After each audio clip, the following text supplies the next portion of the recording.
Hello, everybody. What can I help you with? What questions do you have?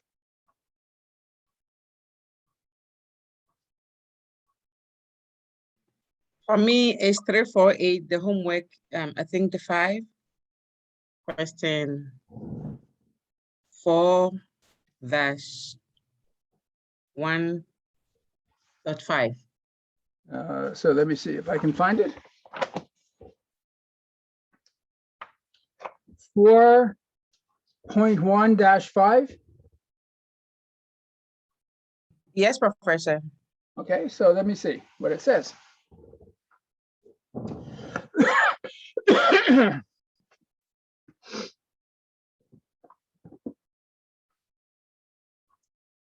So this is Math 348, problem 4.1-5. So this is to maximize the function z equal to x1 plus 2x2, subject to the following constraints: x1 plus 3x2 less than or equal to 8, x1 plus x2 less than or equal to 4, less than or equal to 4, not x4, excuse me. And the usual non-negativity conditions that x1 and x2 are both greater than or equal to 0.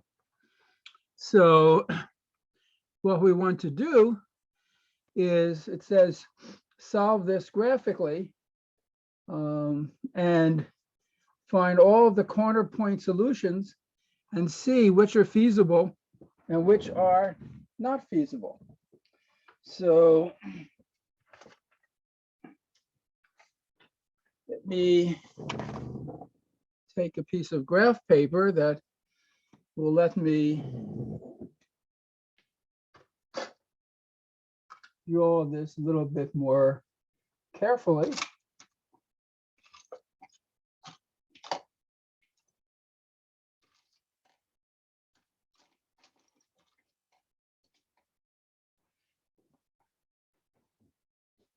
I mean, very roughly, let me do it roughly and then I'll do it more carefully. So if this is the plane, this is the x1 axis and this is the x2 axis. If you look at the line, x1 plus x2 equals 4.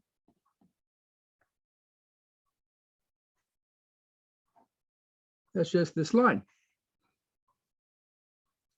So we're looking at everything under that line. If you look at the line, x1 plus 3x2 equals 8.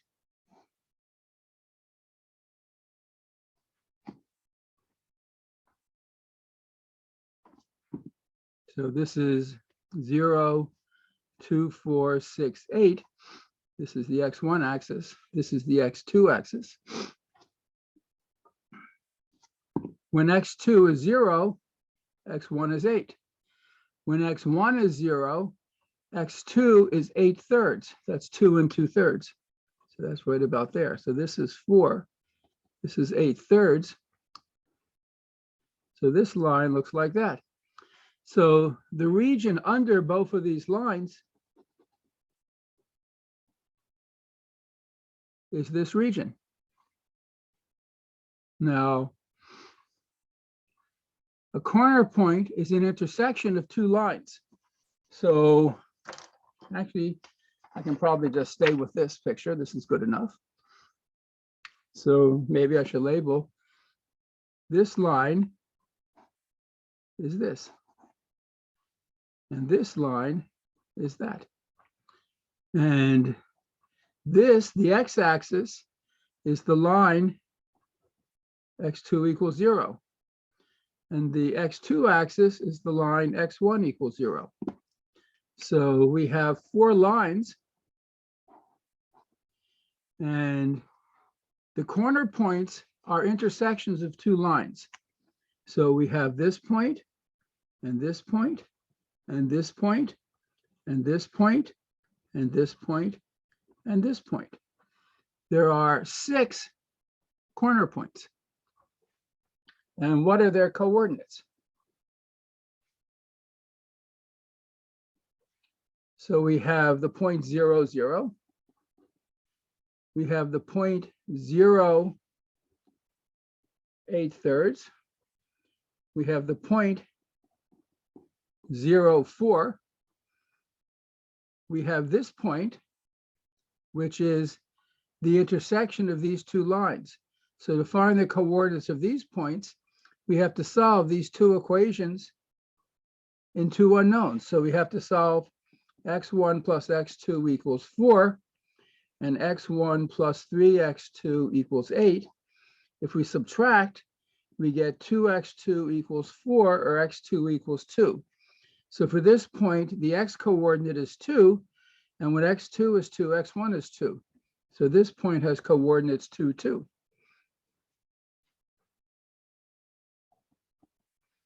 This point has coordinates 4, 0, and this point has coordinates 8, 0. So those are all the corner point solutions. But of those 6 points, 2 of them, this one and this one, are not in the feasible region. So 0, 4 and 8, 0, these 2 points are not feasible. These are infeasible. And these 4 points, 1, 2, 3, 4, these are feasible. So, so maybe I'm going a little bit too fast. Let me know if you have any questions about this, how I draw the 4 lines, how I find the feasible region, how I calculate the corner points, and how I see, really just by looking at the graph, which of the corner points are feasible and which are not. Okay. Are there any do you have a question about that? No, Professor, thank you. All right, so let me just finish the problem. So part B is to compute the value of the objective function at the 4 feasible corner points. So I'll make a little table. Here will be the corner point, the feasible corner points, and CP, and here's Z. So we have 0, 0, 0, 8/3, 2, 2, and 4, 0. And then we have to calculate x1 plus 2x2 for these points. This is 0 plus 0 is 0. This is 0 plus 2 times 8/3, that's 16/3, which is 5 1/3. At 2, 2, this is 2 plus 4, this is 6. At 4, 0, this is 4 plus 0 is 4. And we know that the maximum value of the objective function occurs at a corner point. So we only have to look at these 4 points. This is the maximum. So you maximize the objective function at the corner point 2, 2.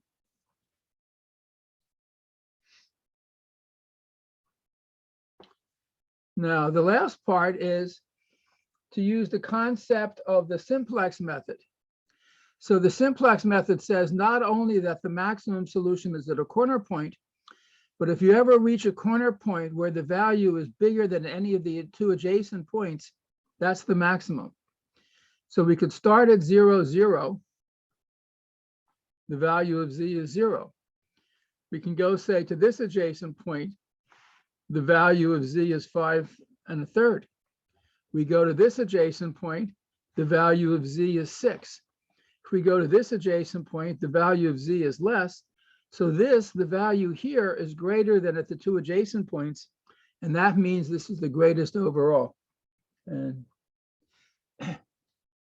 that's the story. So when you're dealing with linear programming problems with just two variables, so you can solve it graphically if necessary. The methods are very pretty.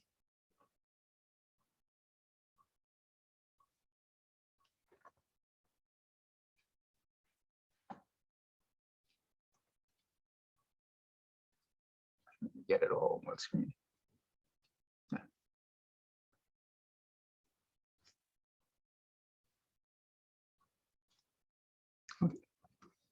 Other questions from this or other classes?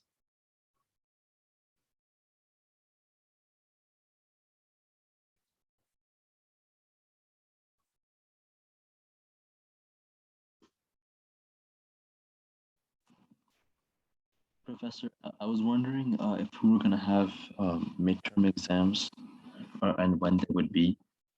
What class are you in? Math 348. So it'll be, you always have 2 weeks notice. And the exam is going to cover chapters 3 and 4 on linear programming. And I still have a lot of problems I want to work out in lectures that I post. So the exam will probably be sometime in the first week in November. But as I say, you'll have at least 2 weeks notice. And it will cover just linear programming in chapters 3 and 4. Thank you. Also wanted to ask, do you still accept late homeworks? Do you Late penalize? homeworks are okay. Okay, thank you Yes. so For much. this kind of class, which is asynchronous, so we don't have set meeting times, it's okay to turn homework late and there's no penalty. Great, thank you, Professor.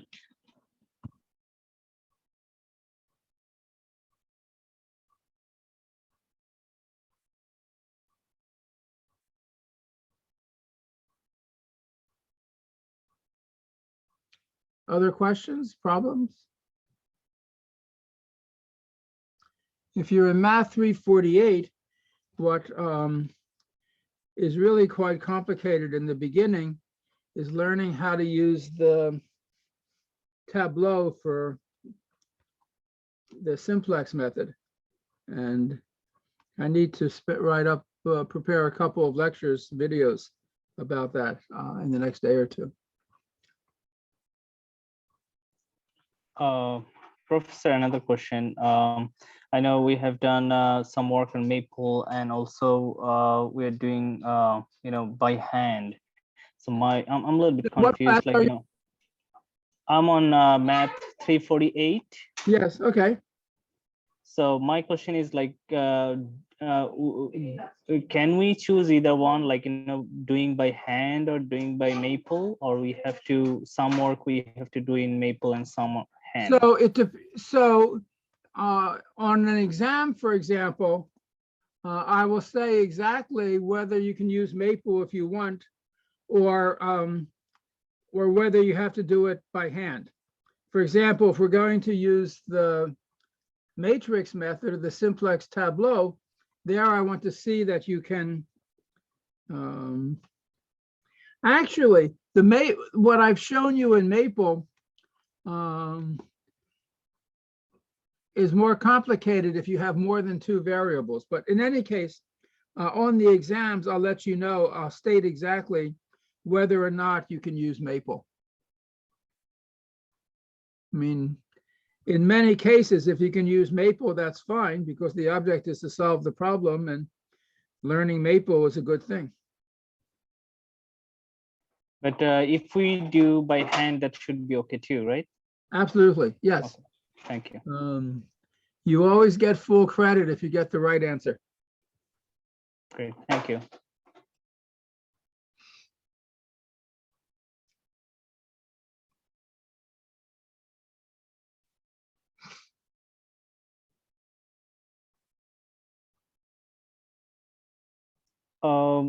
Also another homework problem, which is 4.2-1. I guess that's also on homework 5 for us. and math 348. So I'm a little bit of having problem with understanding that is that it says BF solution is the best feasible solution. So let's take a look at the problem. Please. So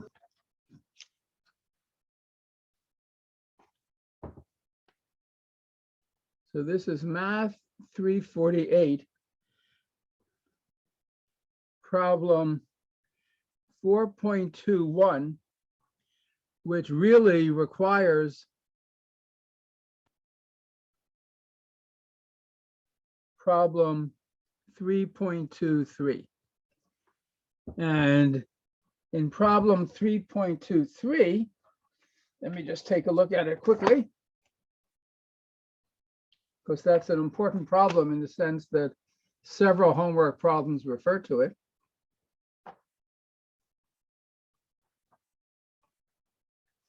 Problem 3.23.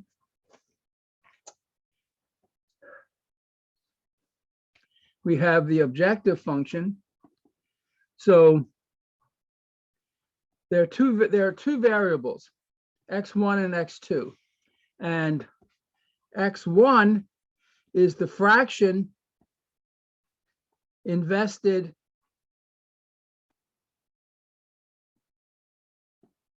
in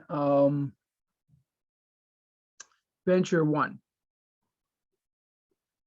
And x2 is the fraction of venture, well, this is a fraction, well, fraction invested in venture 2. So the objective function, your profit, is each of these ventures, if you're a full partner, will produce a $9,000 profit.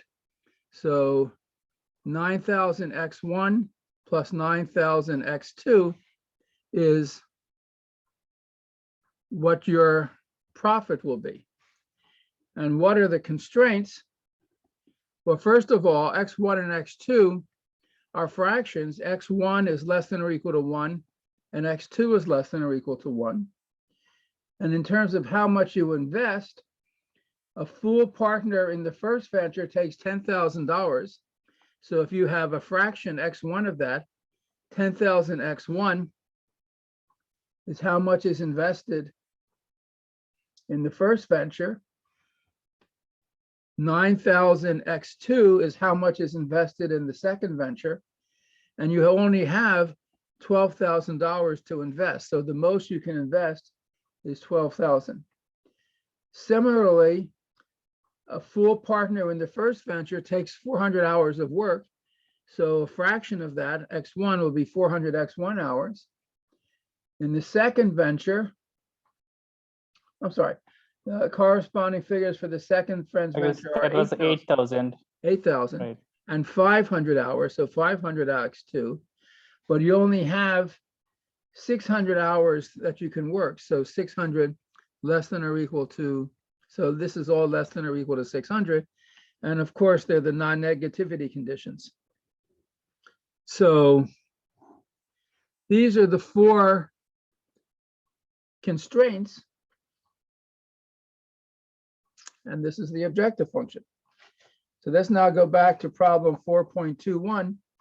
Introduce slack variables to write the functional constraints in augmented form.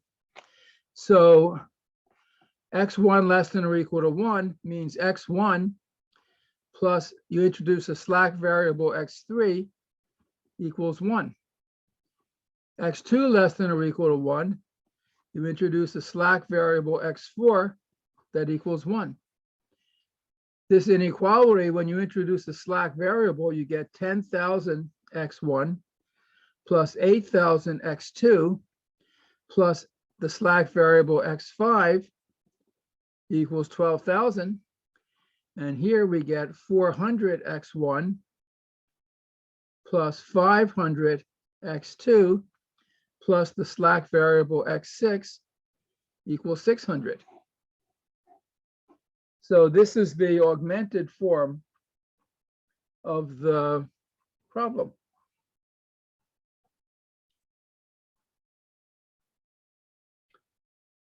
For each counterpoint feasible solution, identify the corresponding basic feasible solution by calculating the values of the slack variables.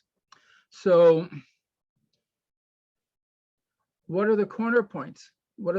You have to know what the feasible region looks like. So we have the line x1 equals 1. Oops, sorry. This is the line x1 equals 1. This is the line x2 equals 1. The line 400x1 plus 500x2 equals 600.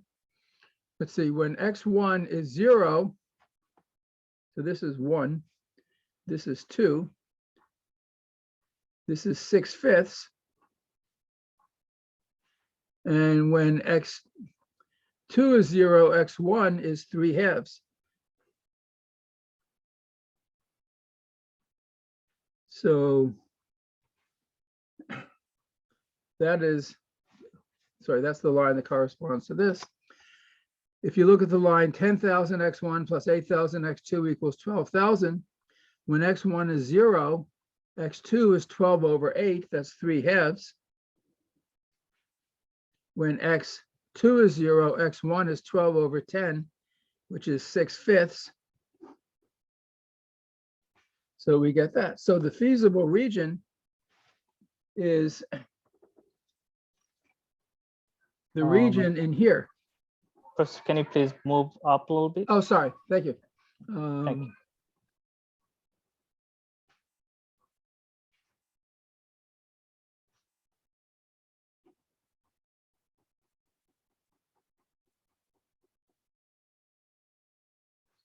And Professor, someone is waiting to be let in. oh, thank you for pointing that out. Thank you. I didn't see. All right.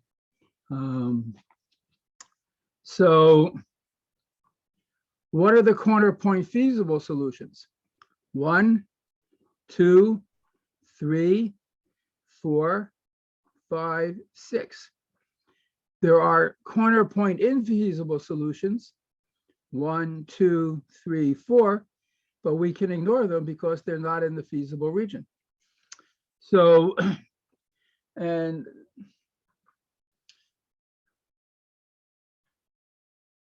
so for each corner point feasible solution, identify the corresponding basic feasible solution by calculating the values of the slack variable. So for these 6, let me move this up.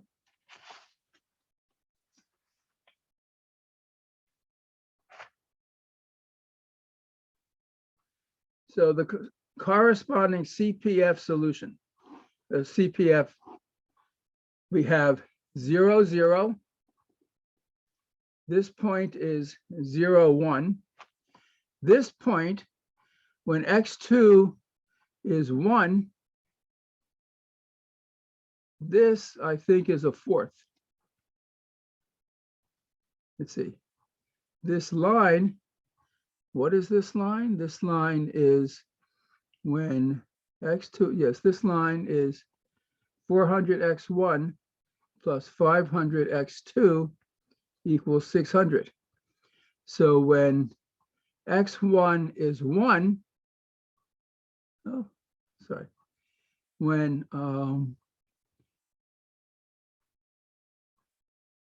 x2 is 1, 400x1 equals 100, x1 is a 4th. So this point has coordinates 1/4, 1. This point, if you solve these two equations and 2 unknowns, this and this, you will get 2/3, 2/3.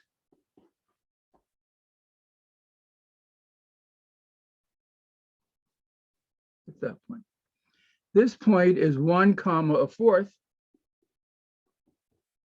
This point is 1, 0. So 1, 2, 3, 4, 5, 6.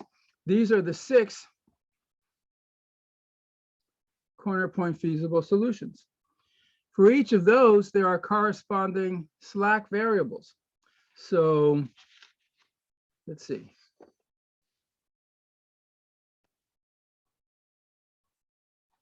here are our 4 equations in 6 variables.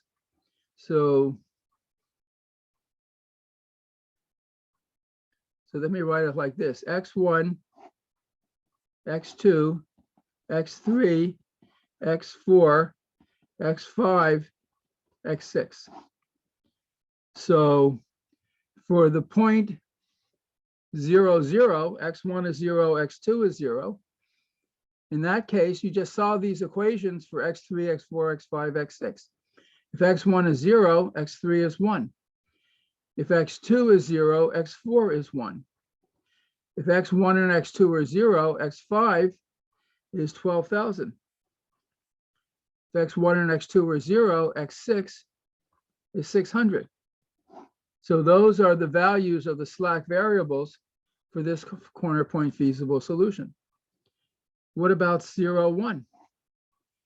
When x1 is 0, x3 is 1. When x2 is 1, x4 is 0.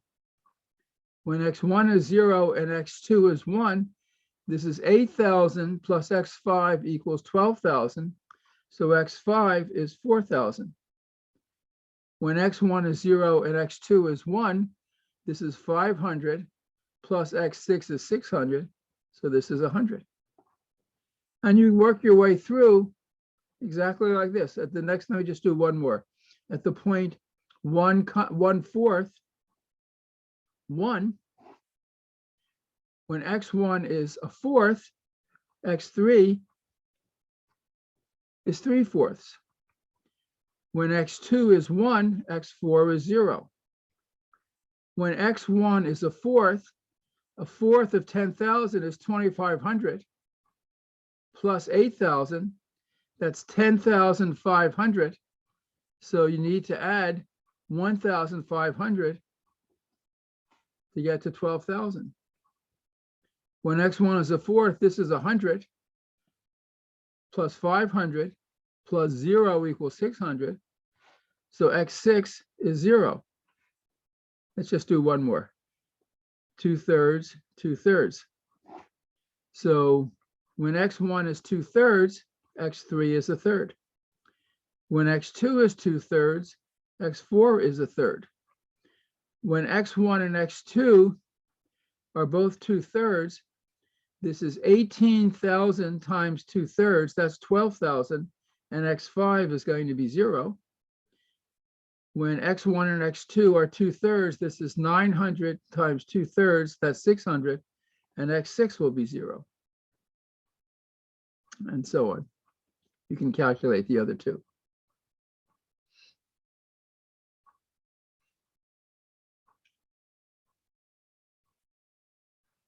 Now, yeah.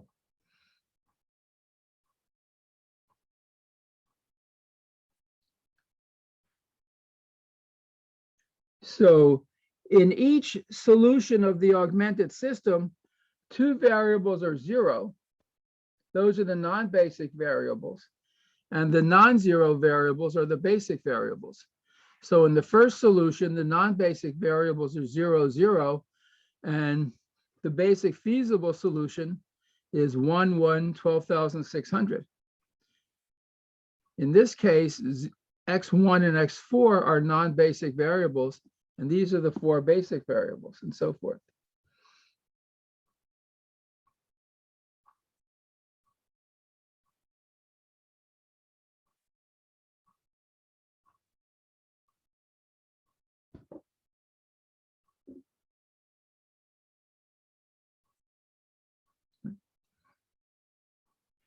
Here in this solution, x4 and x6 are non-basic. In this solution, x5 and x6 are non-basic, and so on. Right? Does that make sense? That's Okay. So whichever the variable has 0 value, that's the non-basic, right? That's what correct. it is? Okay. Right. And as you move from this solution to this solution, x1 remains a non-basic variable, but x2, x4 leaves the set of basic variables and becomes non-basic, and the variable x2 enters into this solution as a basic variable. So as you go from here to here, x2 becomes basic and x4 becomes non-basic. And as you go step by step, as you go through along from one vertex to an adjacent vertex, in this, where you have two non-basic variables, one will stay non-basic and the other will change.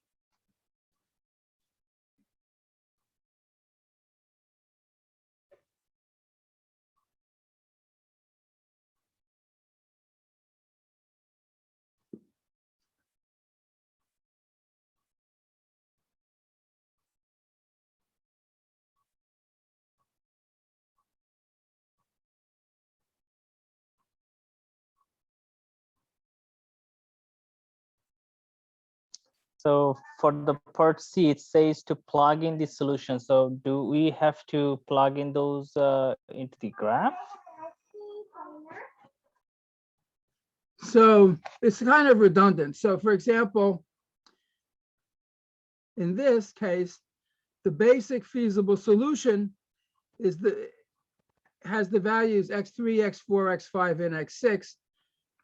I mean, you're really just going back and plugging into the set of equations and solving the equations after two variables have been set equal to 0. I mean, parts B and C look the same to me. For each basic feasible solution, so in part B, it says use the value of the variables to identify.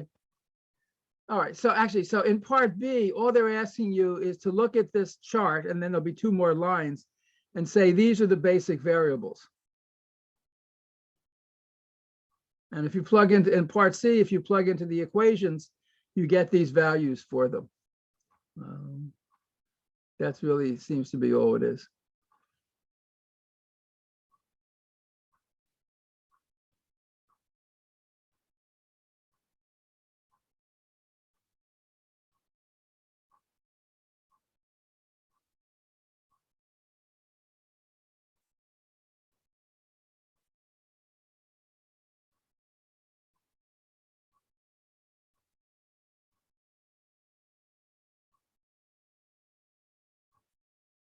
Yeah. I mean, this is all it is. This is the whole problem. But then as you move through this, through the boundary of this region, you see the value of the objective function increases, increases, increases, and then it doesn't increase anymore, it decreases. So that tells you that this point is the maximum value of the objective function. So you buy a 2/3 share of each project, and that maximizes your profit within the constraints.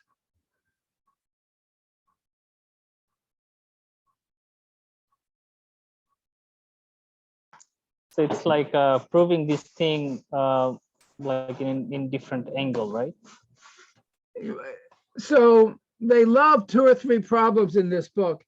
And every time there's a new method to solve a linear programming problem, it has you go back to these old problems and redo them. So between a basic feasible solution and a corner point feasible solution, there's no difference, except the corner point feasible solution, you would say, is 2/3, 2/3. The basic feasible solution, you have to give the values of the slack variables. So you say the solution is 2/3, 2/3, 1/3, 1/3, and these two other variables are 0. So here you're giving 2 coordinates, here you're giving 4, plus the 2 zeros.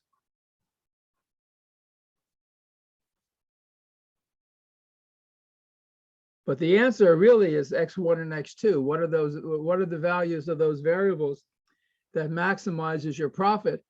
And the answer is 2/3, 2/3.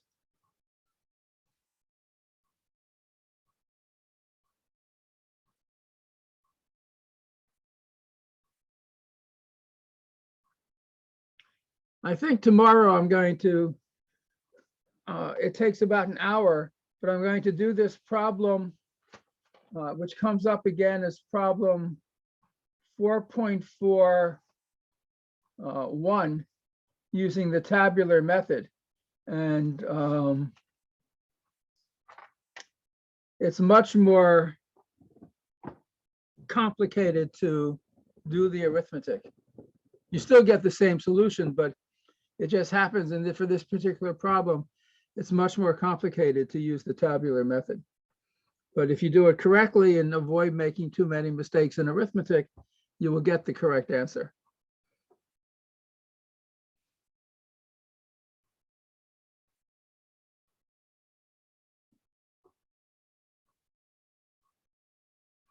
I'll try to post that tomorrow morning, and I'm having another Zoom office hour tomorrow evening again at 7:30. And I'll be happy to go over the tabular method for this problem at that time.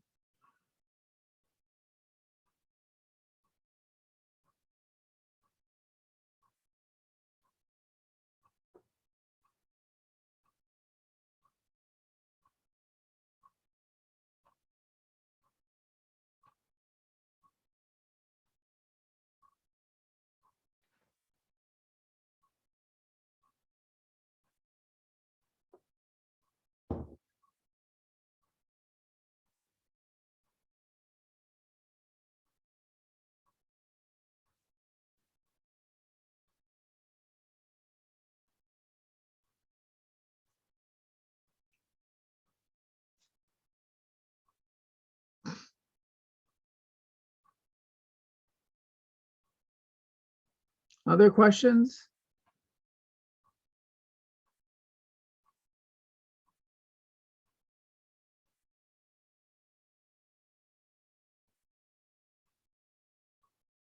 Anyone here from number theory, calculus, Maple? No.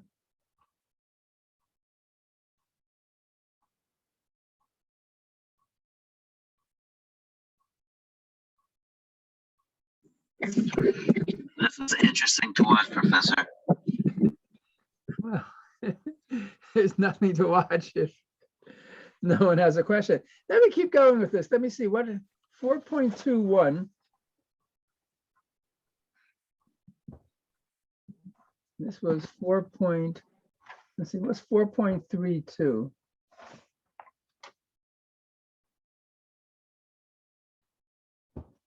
Right. I mean, from like, I take calculus, 176 and 156. And it's just weird because they throw at you all these new rules and stuff. If you're not familiar with calculus, you know, it's all new. And you feel like, oh, you know, you're learning calculus, like this is the hard stuff. And then you realize like you're just learning the basics. And I almost wish. Absolutely. I mean, calculus was discovered about 300 years ago. So if you want modern mathematics, calculus that's been around for a while. Linear programming is relatively recent. This wasn't, I mean, linear programming actually came out of World War II. In World War II, the United States and the British, I don't know about other countries, but you had this huge military operation going on in Europe and Asia, and you had to transport things and maximize things. And linear programming started with people trying to optimize how the US military distributed its resources, whether it was men, ammunition, tanks, airplanes, what. And so that's from the middle of the 20th century. And the simplex method developed much later. But so compared to calculus, this is very, very new mathematics. It's not harder and it's not easier. It's just, it solves different kinds of problems. So calculus was developed to do physics, mechanics, motion. Linear programming was developed it was a management tool for the United States military. And a lot of the work after World War II, a lot of the research in this area was funded by mostly by the Air Force. In the US military, the Air Force and the Navy are the most scientifically advanced. The Army, a little bit less so. And there was an Office of Naval Research and an Office of Air Force Research, and they provided a lot of money for research in linear programming because it made the military more efficient. And then, of course, it had applications to all sorts of basically every kind of industrial enterprise. So every large corporation has a large group of sort of applied mathematicians who, or, you know, MBAs. I mean, if you go to an MBA, a Master of Business Administration program, there's a lot of linear programming that you're required to master, because it's very, very useful in business, whether it's civilian or military. It's very interesting, and I like. I just like the idea of coming at it from trying to solve an actual problem versus Yeah, so that's actually, Just that's like- also very interesting. And it's a different kind of, I mean, very often you'll have a problem in calculus where you're given a description of something, you have to translate it into calculus, but it's usually a problem that involves, you know, the motion of a particle or a force moving under an electric field, something of that sort. So you have to translate from scientific words into mathematics. But here it's different. You have what are really always business type problems, and you have to sort of figure out what's going on. And sometimes that's harder. Sometimes the easiest thing is to solve the problem once you've worked it out, once you've written down the mathematics. But the harder part is to understand what the company is asking for. So people who do this kind of thing for a living have to be very good about going into a company and talking to the business people, the executives, who speak generally in a kind of very vague, qualitative way. And they have to somehow see what's going on behind what they're hearing and what is the mathematical linear programming problem that they're asking about and that a solution would help them. So in this maximization problem, are you maximizing the area under that curve that you made, or what is it? No, that you're- absolutely not. You mean when you mean in this case? Yes. No. So you have some function, in this case, Z, is what your profit will be. And the question, and so what you have to, so there's always something you have to decide. And here, what you have to decide, you have two different businesses that you can invest in. And you can get a full share or a fraction of a share. You can get you can put buy 50% of one business and 30% of the other. So X1 is the fraction or the percentage that you invest in the first business, the first venture. And X2 is how much you invest in the second. But there are some constraints. That is, the most you can invest is 1. You can either, that is, you buy the whole thing, 100%, a full share. But you only have so much money. You have $12,000. So this is how much you invest in the first and how much you invest in the second. And it's at most $12,000. And you have to put in some time, but you only have 600 hours a month you can work. So, well, maybe it's not a month, but you have 600 hours you can devote to either one of these businesses. So this tells you, depending on what fraction of each business you invest in, this is how many hours are required, and you don't have more than 600 hours of your time. So then you look in this graph, and this red region is all the points X1 and X2, which satisfy these 4 inequalities, or 6 if you include the fact that the values have to be non-negative. So for any point in this region, and there are infinitely many points, right? I mean, there's a point here and a point here and a point here. I mean, not just the points on the boundary. Any point here gives you a pair of numbers, X1 and X2, which satisfy the constraints. And you want to find the pair of numbers that maximizes your profit, right?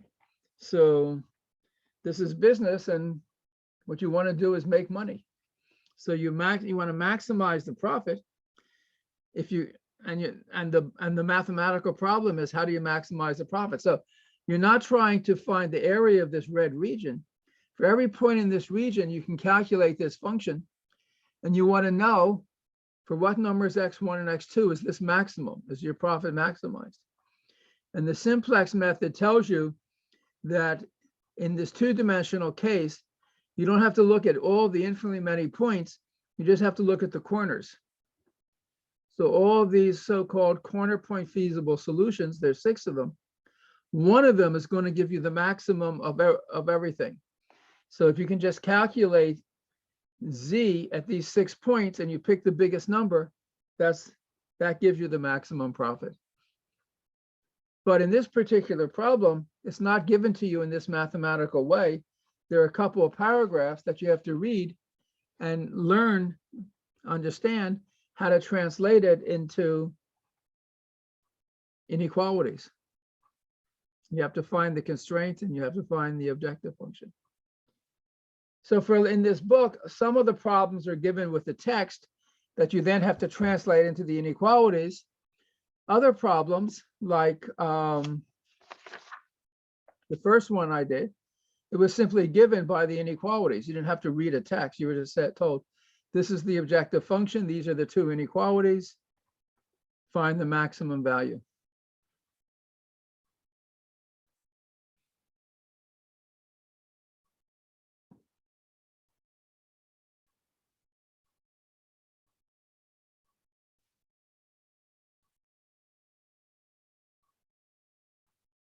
When we finish this chapter, or as much of the chapters we're going to do, the next subject is completely different, and it's something called game theory, which is a whole mathematical theory about how you win a game.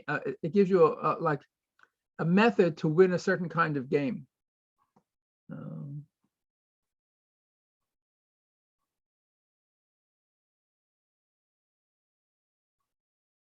Like tic-tac-toe, that's a good game. And there are only finitely many ways you can play the game. And a strategy will tell you what to do for any move your opponent makes, what you should do so that you win the game 100% of the time. That's game theory. That's interesting. Is that how like those algorithms that, you know, AI chess work and stuff like that? That's much more complicated. Okay. And AI and artificial intelligence is a whole different thing. That's, you need super computers for that. That you can't do with pencil and paper.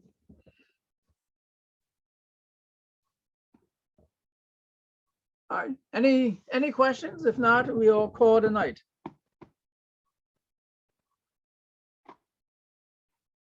No? Okay, everyone. Again, I'll be back this time tomorrow. And